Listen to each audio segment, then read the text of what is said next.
Welcome students. इस video में हम सॉल्व करेंगे class 9 algebra chapter 2 real numbers का प्रैक्टिस सेट 2.2।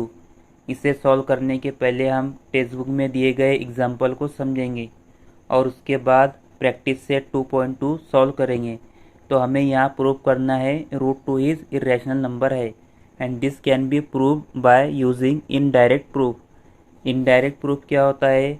इनडायरेक्ट प्रूफ में हमें जिसे प्रूफ करना है हम उसका अपोजिट या उल्टा अज्यूम करते हैं और उसे सॉल्व करते हैं। जब तक सॉल्व करते हैं जब तक हमारा अजम्पशन रॉन्ग साबित ना हो जाए। जैसे यहाँ पर हमको प्रूफ करना है √2 इज़ इरेशनल नंबर है, तो हम क्या अज्यूम करेंगे? √2 एक रैशनल नंबर है और उसे सॉल्व करेंगे। अब हम उसे सॉल्व करेंगे तो हमको मिलेगा कि हमारा जो अजम्पशन है √2 रैशनल नंबर है ये रॉन्ग है। इसका मतलब क्या होगा? √2 इरेशनल नंबर है। तो इस तरह हम इनडायरेक्ट प्रूफ के ज़रिए इसको प्रूव करेंगे।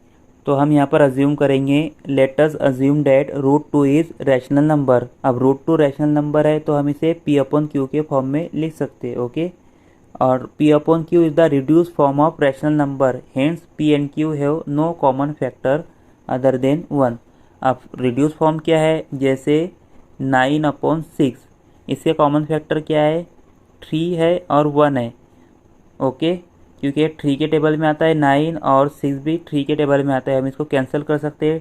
3 3 जार 9, 3 2 जार 6, तो रिड्यूस फॉर्म क्या हो गया? 3/2। अब इसका कॉमन फैक्टर क्या है? सिर्फ 1 है। ओके, और यहाँ पर 9/6 था तो इसका कॉमन फैक्टर क्या थे? 3 और 1 था, और यहाँ पर क्या है? 3/2, तो एक ही कॉमन फैक्टर है 1। अब इससे ज़्यादा हम इसको रिड्यूस फॉर्म में नहीं लिख सकते, तो यहाँ पर P/Q क्या है? रिड्यूस फॉर्म है। ओके, और P और Q क्या है? इंटीजर्स है। स्क्वायरिंग बोथ द साइड, अब क्या करेंगे? दोनों साइड स्क्वायर करेंगे तो यहाँ पर √2 है तो √2 हट जाएगा, तो हमको लेफ्ट हैंड साइड में मिला 2, राइट हैंड साइड में P² / Q²।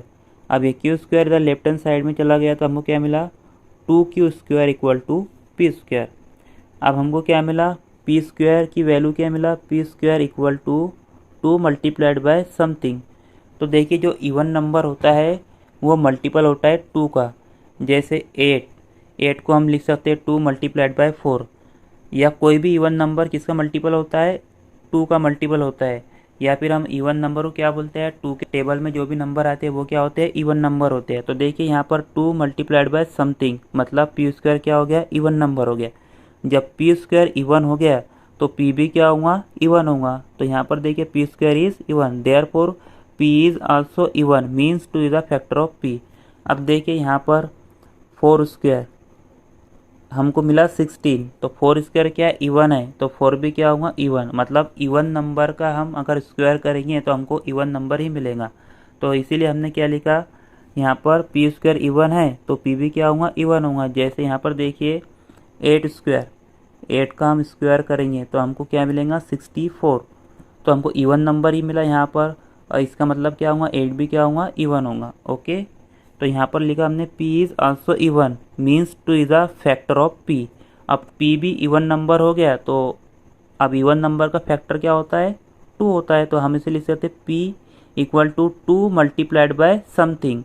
समथिंग मतलब कोई भी नंबर, तो हमने यहाँ पर इंटीजर लिया 2 मल्टीप्लाइड बाय T क्या है? एक इंटीजर है। Okay, therefore P² = 40²। फिर से हमने स्क्वायरिंग ऑन बोथ साइड किया तो P² = 40²।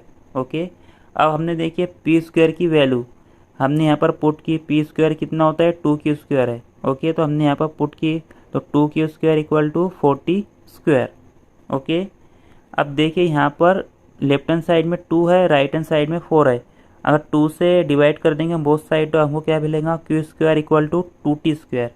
या फिर सीधा सीधा ये लेफ्ट हैंड साइड में 2 इधर आ जाएगा तो यहाँ पर डिवाइड में हो जाएगा। 2 2 जार 4, तो यहाँ पर क्या मिला हमको? Q² = 2T²। अब फिर से हमको क्या मिला? Q² = 2 multiplied by something. फिर से 2 का मल्टीपल मिला हमको, मतलब Q² भी क्या है? इवन नंबर है। जब Q² इवन हो जाएगा तो Q भी क्या होगा? इवन होगा। इसका मतलब क्या है? 2 is a factor of Q। तो Q का फैक्टर क्या है? 2 है। तो देखिए हमको यहाँ पर P का भी फैक्टर हमको 2 मिला, Q का भी फैक्टर 2 मिला। Okay, from the statement 1 and 2 is a common factor of p and q both. और हमने अज्यूम क्या किया था, p और q का कोई भी कॉमन फैक्टर नहीं होगा अदर देन 1। तो ये बात क्या हो गई, रॉन्ग साबित हो गई। ओके, देयरफॉर हम लिखेंगे from the statement 1 and 2 is a common factor of p and q both. This is contradictory because in p upon q we have assumed that p and q have no common factor except 1।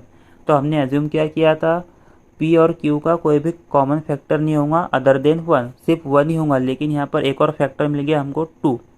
Therefore our assumption that √2 is rational is wrong. अब √2 rational है, ये wrong साबित हो गया। इसका मतलब क्या है, √2 इज इर्रेशनल नंबर है।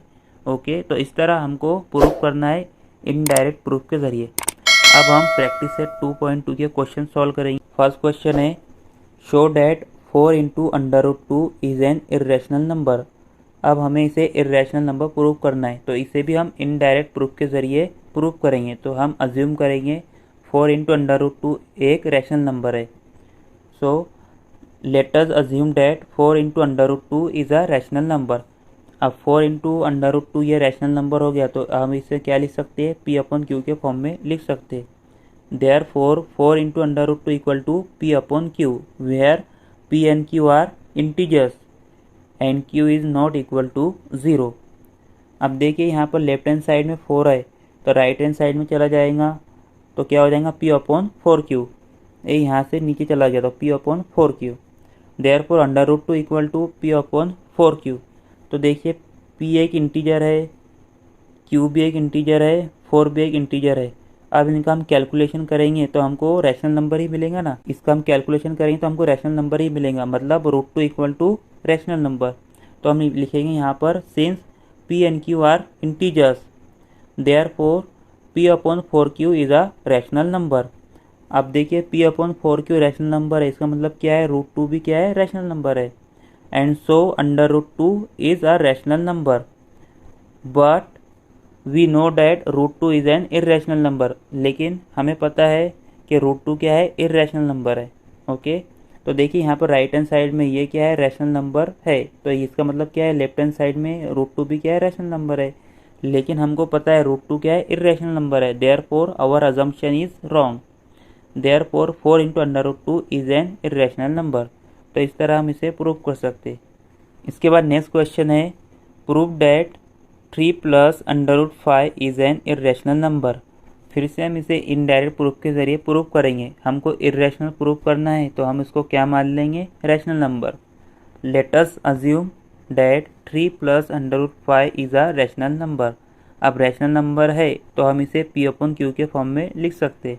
Therefore 3 + √5 equal to p upon q, where p and q are integers and q is not equal to 0। Okay, अब देखिए यहाँ पर लेफ्ट हैंड साइड में 3 है, तो ये राइट हैंड साइड में चले जाएंगे, माइनस में हो जाएंगे। Therefore √5 equal to p upon q -3। अब देखिए यहाँ पर p, q और 3 ये क्या है, इंटीजर्स है। अब हम इनका कैलकुलेशन करेंगे। जैसे यहाँ पर हम इसका कैलकुलेशन करेंगे तो हमको क्या मिलेगा, रैशनल नंबर ही मिलेगा। ओके, इसका मतलब क्या है, ये रैशनल नंबर है। अब ये रैशनल नंबर हो गया राइट हैंड साइड में, इसका मतलब क्या है, √5 भी क्या है, एक रैशनल नंबर है। लेकिन हमें पता है √5 क्या है, इर्रेशनल नंबर है, तो हमारा अजम्पशन रॉन्ग साबित हो गया। Okay, therefore since p and q are integers therefore p upon q -3 is a rational number, but and so √5 is a rational number. तो हम लिख सकते हैं √5 क्या है, रैशनल नंबर है। अब ये राइट हैंड साइड में यहाँ पर ये रैशनल नंबर है, इसका मतलब क्या है, √5 भी क्या है, रैशनल नंबर है। But we know that √5 is irrational number, तो हम यहाँ पर लिखेंगे but we know that √5 is an irrational number, therefore our assumption is wrong. अब हमारा अजम्पशन क्या हो गया, रॉन्ग साबित हो गया।